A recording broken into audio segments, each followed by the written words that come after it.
نحمدہ و نصلی علی رسولہ الکریم اما بعد فاعوذ باللہ من الشیطان الرجیم بسم اللہ الرحمن الرحیم۔ بے حد مشکور ہوں جامعہ فاطمہ غزالیہ کا کہ انہوں نے،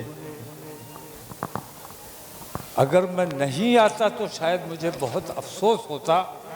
کہ ایسا عالی شان پروگرام میں نہیں دیکھ سکا، اور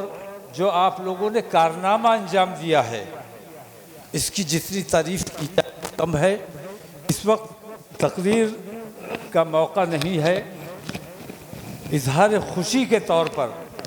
میں یہاں کھڑا ہو گیا ہوں۔ حضرت مفتی مکرم صاحب کے بعد مجھے بولنا بھی نہیں چاہیے، بزرگ ہیں، ان کی تقریر آخری ہونی چاہیے تھی۔ ان کی دعاؤں کے بعد کسی قسم کی گفتگو کا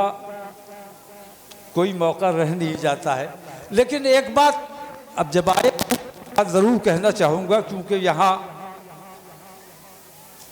دانشور حضرات تشریف فرما ہے۔ آج یہ بچیاں جو عالمہ بنی ہیں، فاضلہ بنی ہیں، اللہ کا بڑا احسان ہے، بڑا کرم ہے۔ ان کو دیکھ کر بے حد خوشی ہو رہی ہے، لیکن ایسے نظارے، یہ ذرا تھوڑا ڈیفرنٹ نظارہ ہے، لیکن دستار بندی کے اجلاس ہم نے بہت دیکھے ہیں۔ ہندوستان میں لاکھوں مدرسے ہیں، دارالعلوم ہے، اور ان لاکھوں مدرسوں میں سے ہر بڑے مدرسے سے ہر سال 300-400 علماء فارغ ہوتے ہیں، اور ہم یہ امید کرتے ہیں کہ یہ علماء اب تبلیغ دین کریں گے، لیکن مسلسل دیکھنے کے بعد ہم اس نتیجے پر پہنچے ہیں کہ تمام علماء اگر واقعی ایمانداری سے اپنی ذمہ داری نبھاتے تو ہندوستان میں کوئی مسلمان گمراہ نہ ہوتا۔ میں پوچھتا ہوں، سوال اٹھاتا ہوں کہ وہ ہمارے ہزاروں علماء جو ہر سال فارغ ہوتے ہیں، وہ کہاں جاتے ہیں اور کیا کرتے ہیں؟ گمراہی ہمارے یہاں جو بڑھ رہی ہے، ہمارے یہاں نشہ بڑھ رہا ہے، سود بڑھ رہا ہے، بدکاریاں بڑھ رہی ہیں، اس کے لیے اگر کوئی ذمہ دار ہے تو یہ وہی جماعت ہے، یہ وہی مدارس ہیں جنہوں نے تربیت ٹھیک طرح نہیں کی، جنہوں نے اپنی تقریروں کو، اپنی تبلیغوں کو اپنا دھندا بنانے کا کام کیا۔ آج ان بچیوں سے میں